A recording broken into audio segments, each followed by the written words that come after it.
One quick thing before I start. Several of you have asked me questions about other issues connected to all this.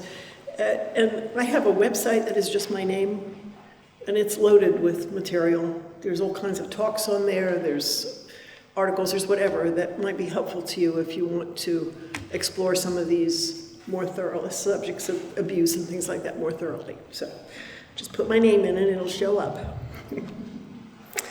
All right, I'm going to do this one on 10 things for caregivers, because if you end up doing this sort of work on whatever level with people who have been abused and suffered all kinds of things, trauma, it will affect you. And so you need to know how to take care of yourself. And the first thing I'm going to do is tell you just a little bit of my story, because I started out when nobody was talking about these things at all. I entered the field of psychology in the early 1970s, so now you can do the math. Trauma wasn't a word.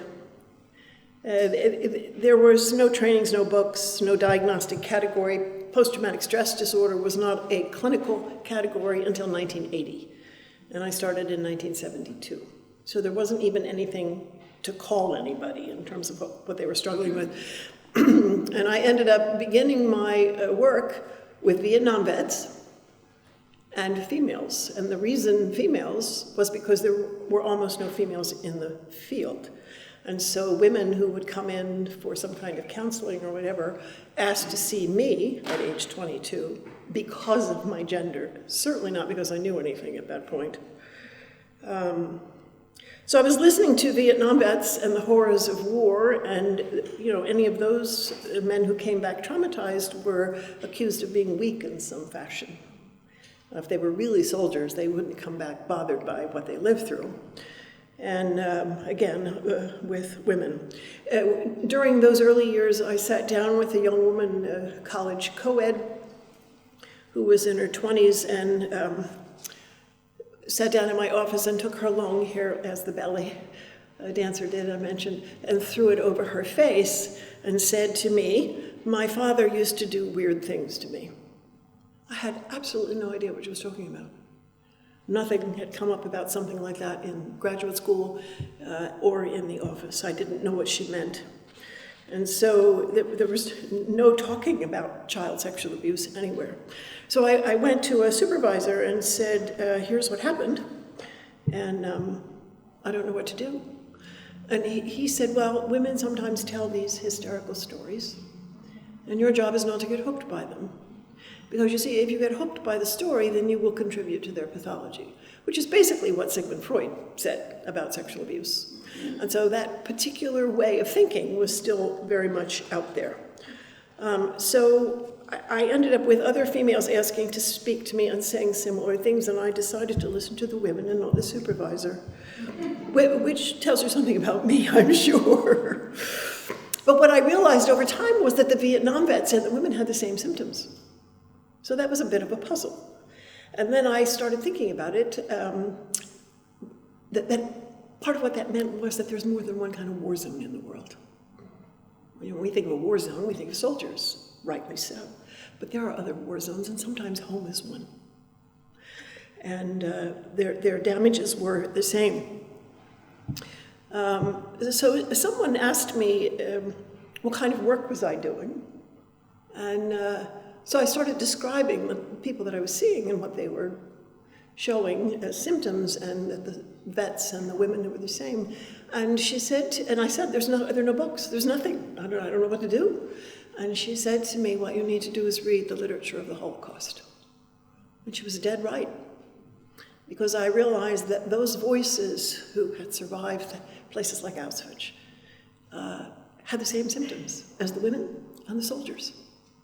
So that's how I began to understand that sexual abuse was a form of violence, an abuse of power.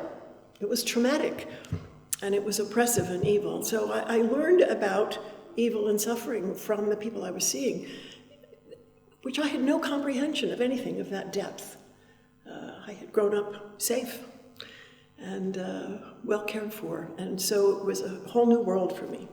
So I met with women who suffered sadistic, chronic abuse from their fathers, their grandfathers, their uncles, their teachers, their pastors. I had a young co-ed who was coming to see me who didn't show up one day, and it turned out she had been in her room preparing to come to her classes and had been murdered with her hairdryer cord. I had an adolescent girl who told me that her father was sexually abusing her, and again, that was not the term, it was no term. And I didn't know what to do, so I picked up the phone and called a cop. And I said, this girl says these things are happening. And wonder of wonders, I ended up with 2 young cops who believed me and her and said, we're going to come to the office and sit in the waiting room. You just, invite her to come back for her next session and ask her father to come with her. So I did. And he came. And it was a big shock to me because when you first learn about abuse, you think of these, whatever kind of a man would do this to his daughter. But he was a tiny man and very hunched over, and he came in wearing bedroom slippers. He was hardly a man. But anyway, the cops were sitting in the waiting room, and they put him in handcuffs and took him out.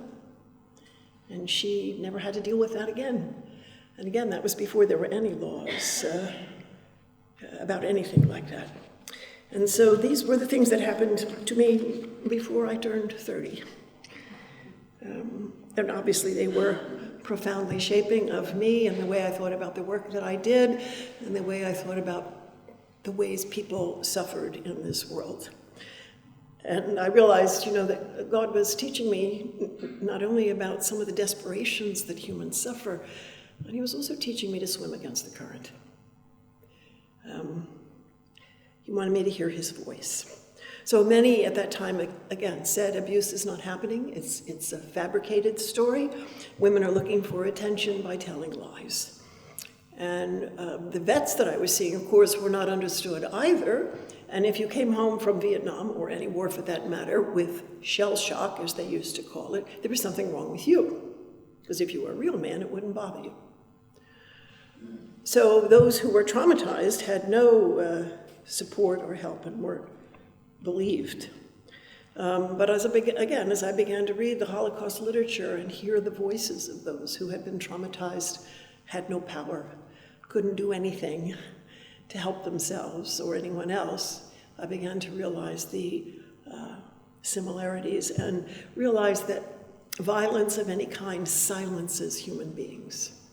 It shuts up their voice, and it shatters their relationships. And it is an abuse of power, and it is always, without exception, cloaked in deception. There's always deception when there's abuse. So I began to understand that oppression is soul damaging, that it produces despair, that relentless injustice mars the image of God in humans.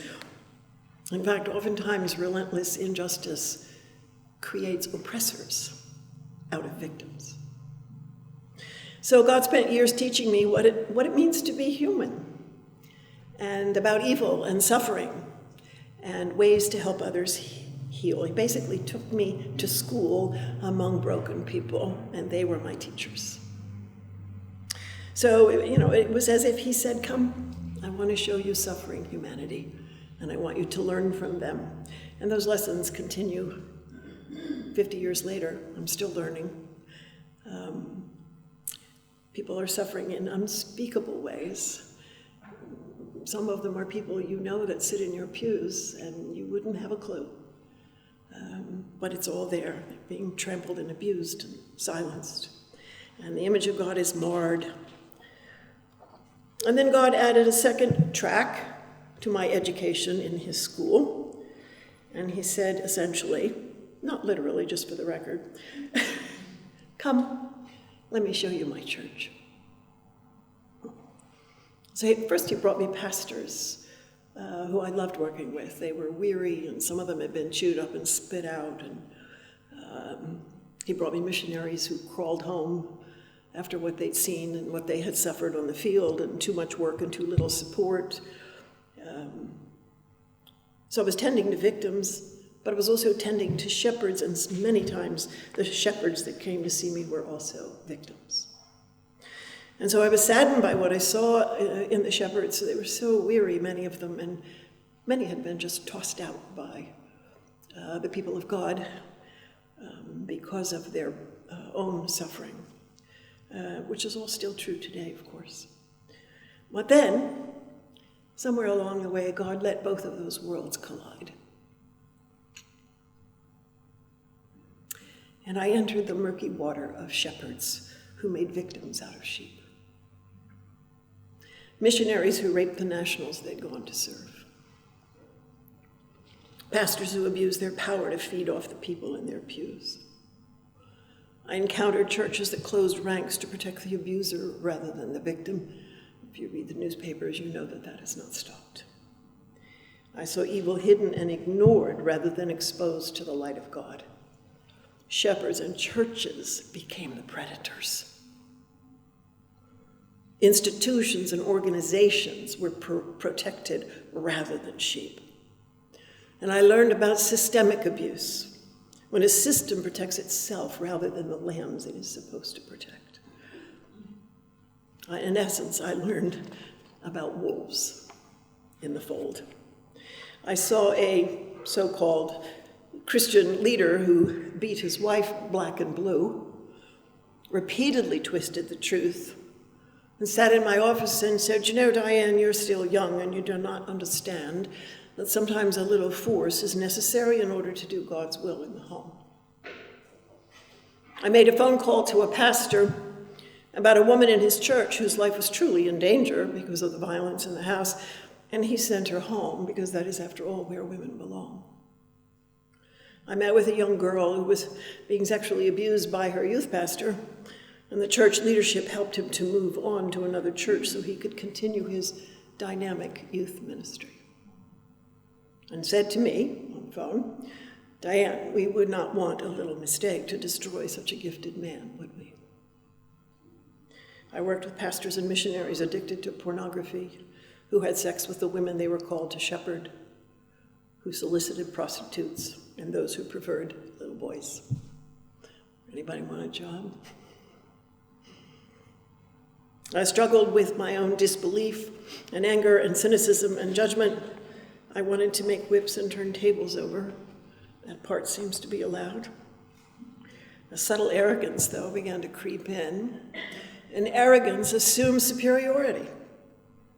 And I, who judged others for being whitewashed tombs full of abuse and immorality, had myself become a whitewashed tomb full of pride and bitterness. I knew I could no longer continue the work that was in front of me. I was at the end of me, certainly at the end of my skills, my endurance and my willingness, and I did not see how I could go into one more dark and poisonous place. I was catching the disease with which I was working. And so one day I basically got down on my face before God and said, "I'm done. I don't want to do this anymore. I don't know what you want me to do, but I can't do this." Obviously, he had different things in mind. And he began to teach me again, and he taught me that it's not my work. It's actually his work. I'm just invited to participate in what he's doing in the world. I don't have to, but I've been invited. It's not my burden. It's his burden. And I'm invited to be his yoke fellow and walk with him in this world. And over time, I learned that the one who was so carefully teaching me and helping me to see and understand suffering and the truth about his so-called church also wanted me to grasp his heart for them, for mine was turning sour. His heart for victims, whether they be victims of sexual abuse, troubled churches, domestic abuse, whatever, is a little easier to grasp. His heart for shepherds who make victims out of sheep was a bit more difficult. But he taught me and insisted that part of his teaching is the giving of his heart here for what he reveals here. Without such information, facing those things in people would lead to corruption It would disfigure the one who was listening.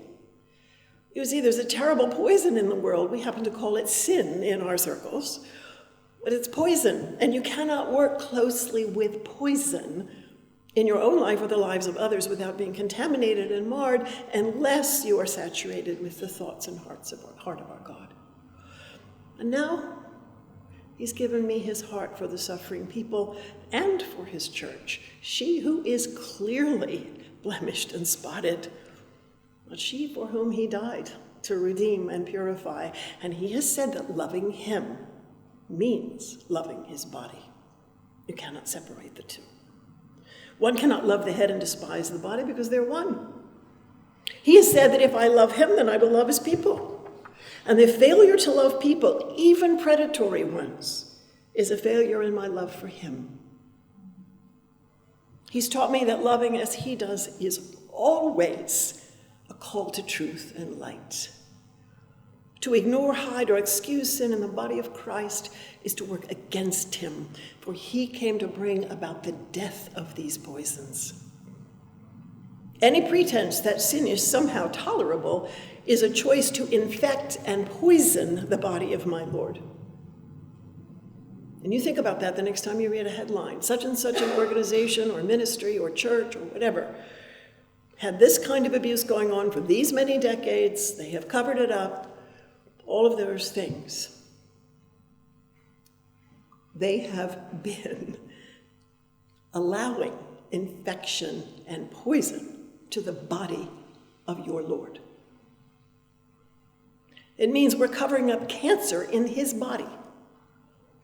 We are contributing to the damage of those in his image when we excuse or hide or justify things.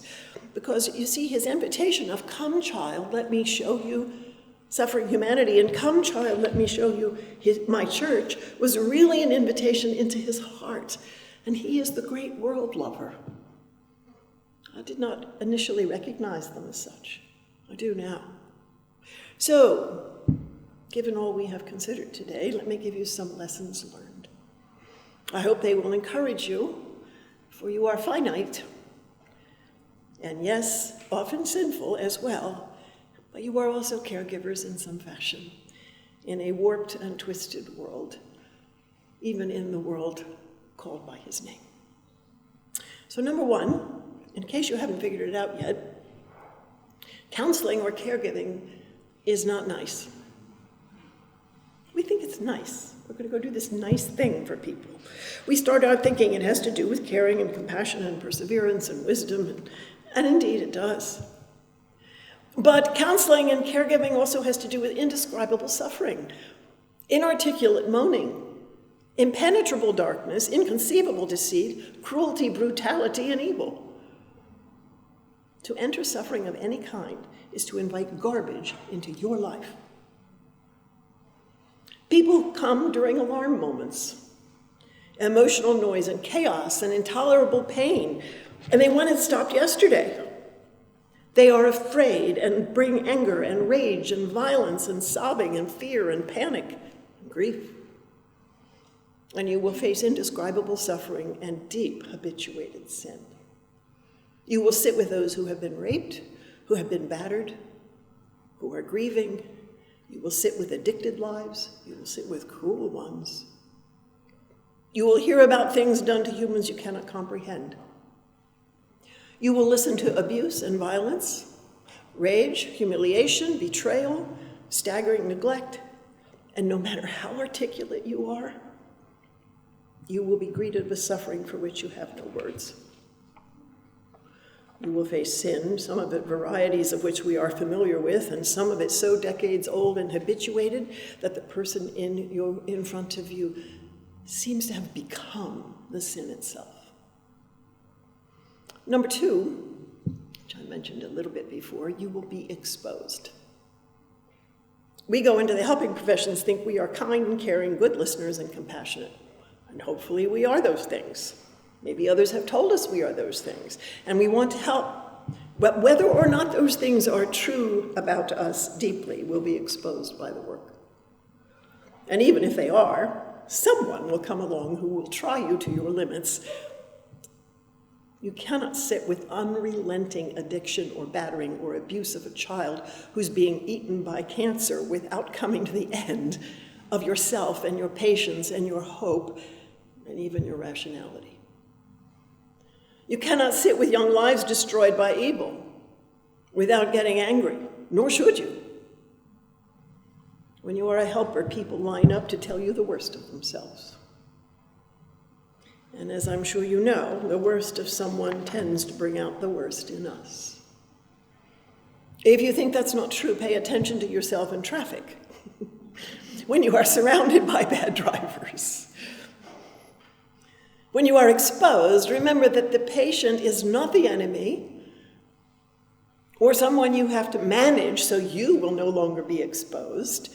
Consider the exposure something orchestrated by the Spirit of God and ask him to show you yourself, to search you out, and to give you more of himself, so that when that space in you is bumped again, the likeness of Christ will spill out instead, even in bad traffic.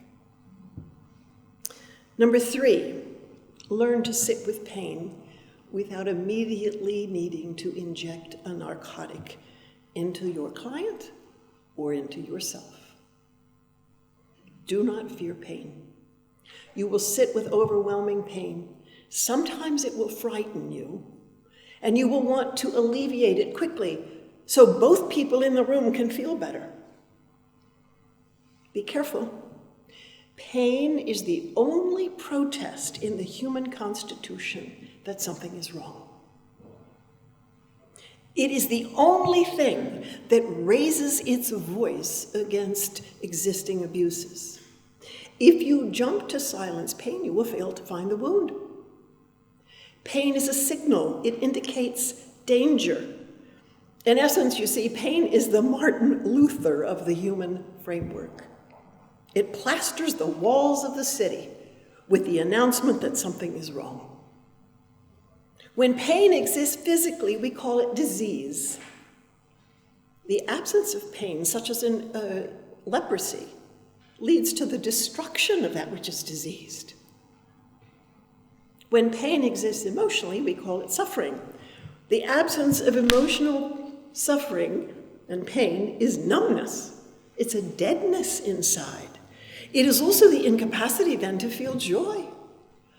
You cannot do away with one side of the emotional continuum and keep the other one alive. It doesn't work like that. When pain exists in the moral realm, we call it conscience. The absence of moral pain is sociopathy, hardness. The absence of pain, when disease of any kind is present, creates a silent killer.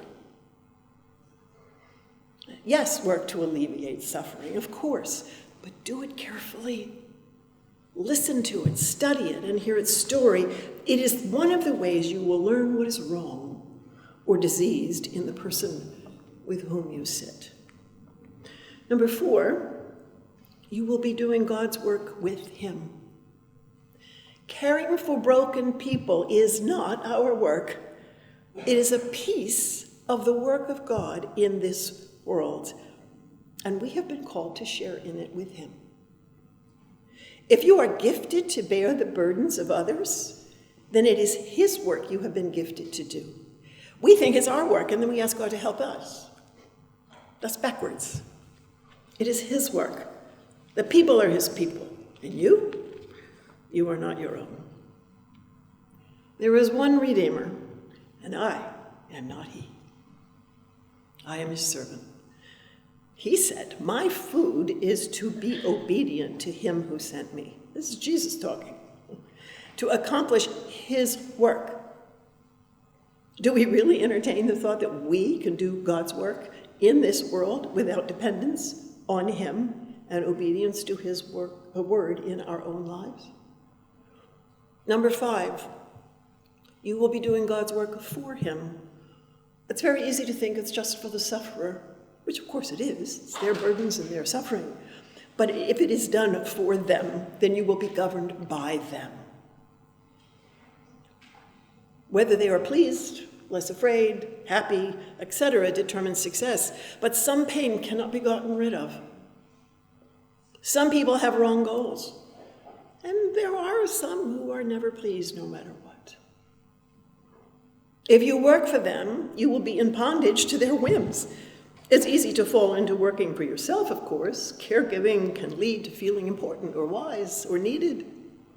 We run into the pain of others to avoid our own.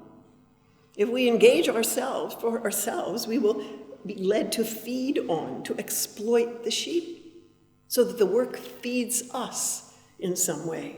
But it's God's work we do, and our offering is to him, and he is pleased by obedience, not success or importance. Number 6, you can only do God's work through him, as he does his work in you. We can't do the work of the Redeemer unless he first does redemptive work in us. So let the work expose you to yourself, and allow that exposure to take you to the cross with a heart that pleads for God's redemptive work in you. Caregiving is difficult work. The work of God moves into the lives of the diseased and the dying, the afflicted, the brokenhearted, the mourning, the captive. We prefer moving into things like health and wholeness, joy and freedom. We must bow to the work of redemption in us, because it is only as he makes you and me like his son that we will be willing and fit to move into the places we most want to avoid. I have had to learn to bow down and seek him to do his work in me, so that his work through me might be accomplished. How else are you going to be able to speak truth or bring the love of God to bear unless you have faced that truth and known that love in your own lives? Number 7, the stuff of caregiving is contagious. You're working with a contagious disease. Image bearers, that means we're capable of bearing an image. No matter how many degrees we have, no matter our status, we are still, I hate to tell you, just dumb sheep. When we sit with something long enough, we bear its image in our person. We alter each other. There have been jokes through the years, I'm sure you've heard some of them, about people looking like their spouses, or sometimes people looking like their dogs. But we will catch the soul diseases of those with which we work. We read about secondary traumatic stress disorder. I can tell you that's a real phenomenon. It is our nature to be impacted by what we sit with, If I habitually sit with trauma, I will bear the image of trauma in my person. We see this even in the person of Jesus. He, though perfect, bears in his person the image of our sin and suffering. Number 8, be a perennial student of people, of God. Relentlessly seek the mind and heart of God. First, you need to know about people. You need to understand suffering. You need to understand what suffering does to human beings. And in knowing, no matter how much you know, never assume you all know all. You'll never get there. And listening is the key, you see. If you assume you know, you stop listening. No matter how many people you see, each is unique. If we do not understand such things, we will make wrong judgments. We will prematurely expect change in someone. We will give wrong answers or wrong diagnoses. We will fail to hear because we think we know. Listen carefully. Study avidly. Know God. Know his word. Be an avid student of that word. If we are to serve as a representative of him, we need to know him well. We often speak for him when we don't actually know him very well. We need to be so permeated by his word and his life that we learn to think his thoughts. May we never forget that to know his word according to him is to bear his image in the flesh. That's what it means. Number 9, the gift of the work is the cross. Just sit with that a minute. That's a really strange sentence, Diane. The gift of the work is the cross. Isaiah 45, thus says the Lord, I will go before you. I will make the rough places smooth. I will shatter the doors of bronze, and I will cut through iron bars, and I will give you the treasures of darkness and hidden wealth in secret places, so that you may know that it is I, the Lord your God, who calls you by your name. You see, as you walk through the rough places, and you bang up against the doors of bronze in another life, and the iron bars in the lives of people, know this: it will stamp out any idealism you have regarding human nature. It will bring you to the end of yourself. And you will want to give up or lose yourself in despair or cynicism about other people. And then you will begin to see him, the cross, high and lifted up. Because you see, that's where he is. He's gone before you, bearing every single thing you will ever encounter in your own life or someone else's. The abuse, rage, addictions, diseases, battering, trafficking, racism, grief, suicides, all those things that make human beings want to run the other way will lead you to him crucified. He's always there, bearing everything you are, including your own anger, fears, impatience, and weakness, and arrogance, and stupidity, your own struggles and inadequacies, not to mention your own suffering and abuse and pain and rejection. These will also lead you to him crucified. You see, caregiving for hurting humans, as I said, is not a nice place. It is a place of darkness. But we are told by Isaiah that he is the treasure in the darkness.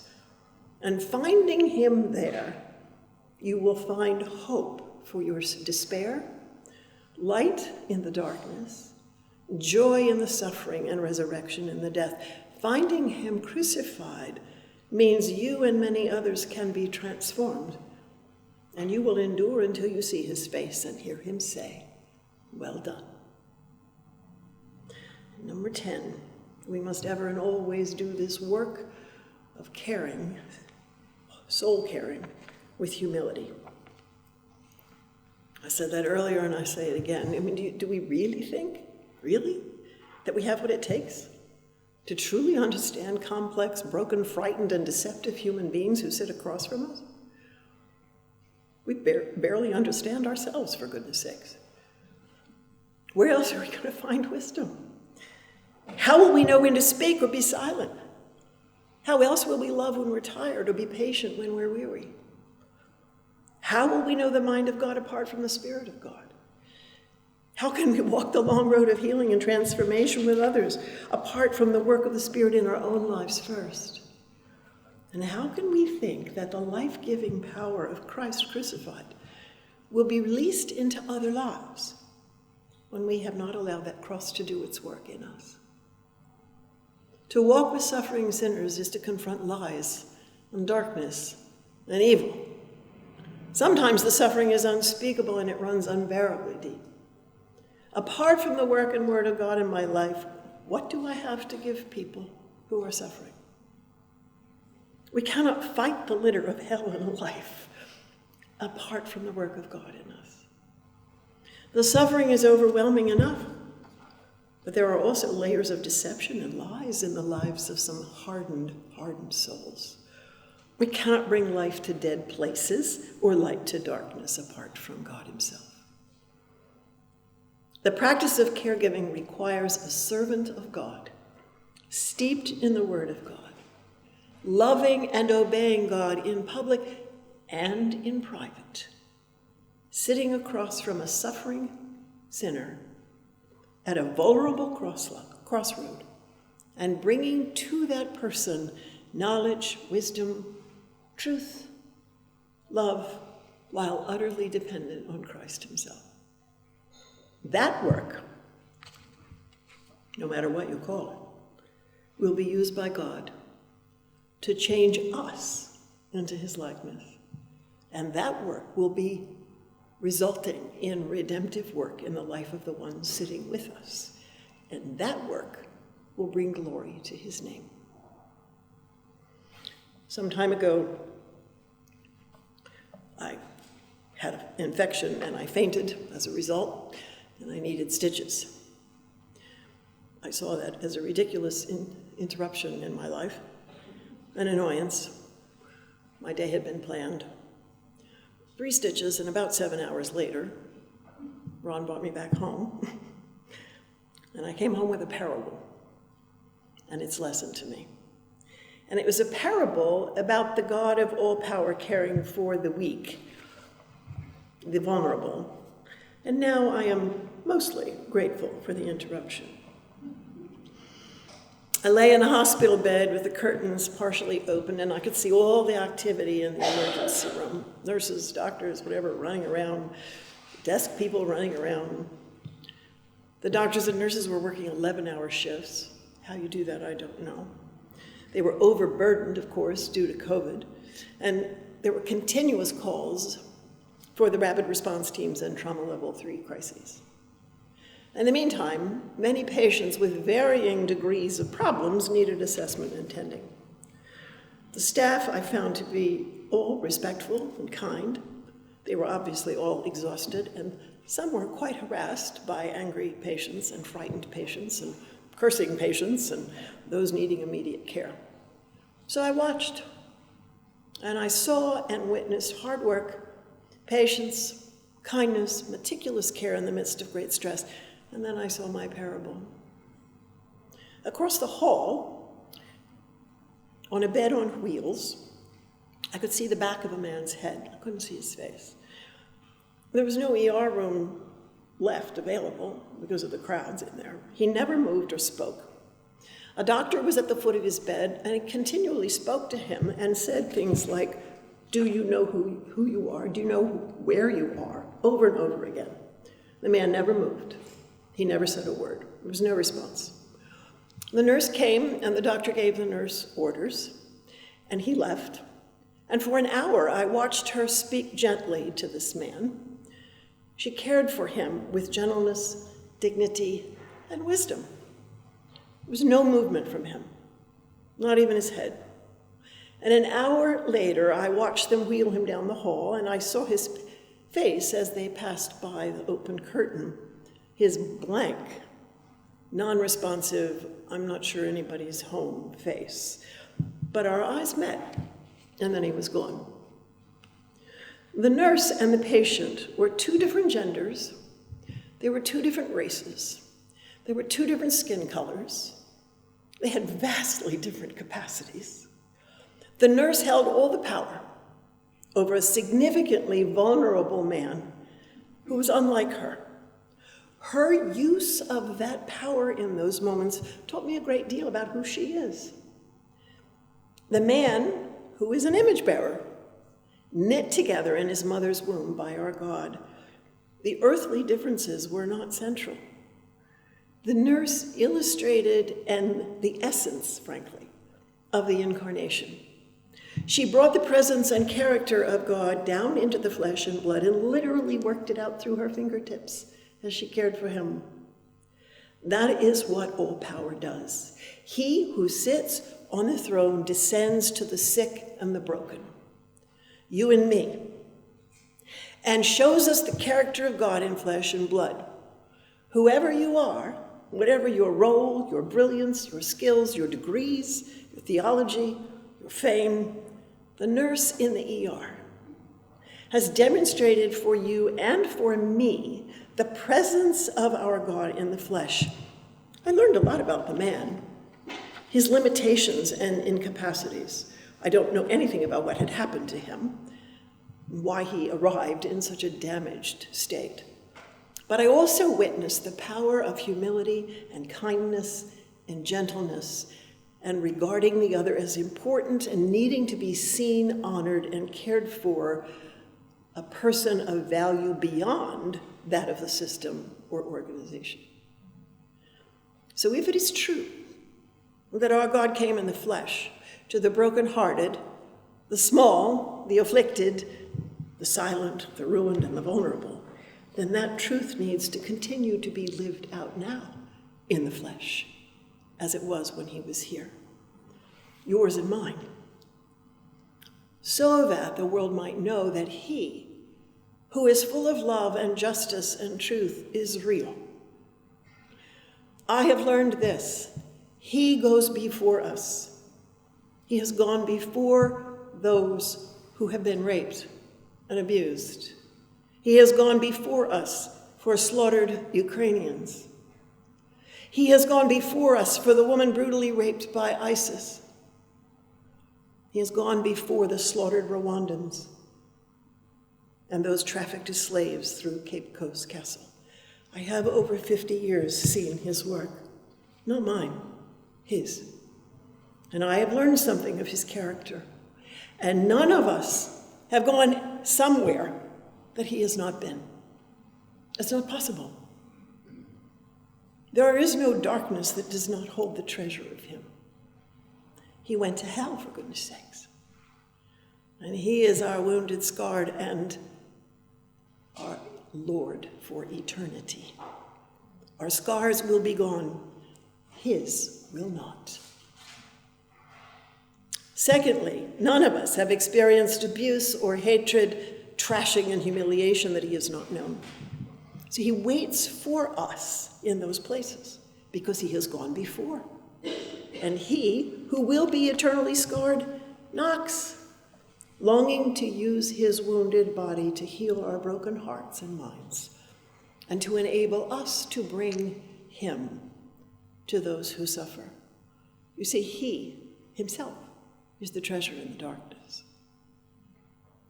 I'm going to close with a poem that I've loved for many years, called Calvary's Elucidation. It was written by Amy Carmichael, who was a woman who went to India for I don't know how many years. She went there to help and helped many women who were being trafficked in an age where trafficking was no word at all. And she never came home. She stayed there until she died. This is her poem. Yet listen now, oh, listen to the wandering olive trees and the white moon that looked between the leaves and the gentle earth that shuddered as she felt great drops of blood. All torturing questions cease to him who girds his soul to listen there. There, only there, can we take heart to hope for all lost lambs, aye, even for ravening wolves. Oh, there are things done in the world today would root up faith, but for Gethsemane. For Calvary interprets human life. No path of pain, but there we meet our Lord. And all the strain, the terror, and the strife die down like waves before his peaceful word. And nowhere, but beside that awful cross, and where the olives grow along the hill, can we accept the unexplained, the loss, the crushing agony, and hold us still. And nowhere is that clearer vision given, which pierces a bewildering providence and opens windows upon highest heaven, but where we see suffering, omnipotence. Hebrews 12:3 says, consider him. The word means to ponder, to study, to examine him, who endured such hostility against himself from ruined creatures like us, so that you do not grow weary and lose heart. Thank you.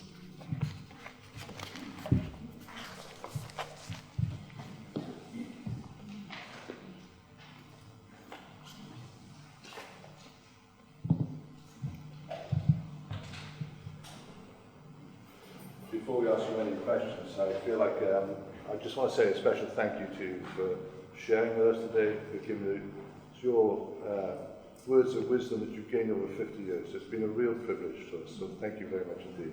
Thank you, Chris.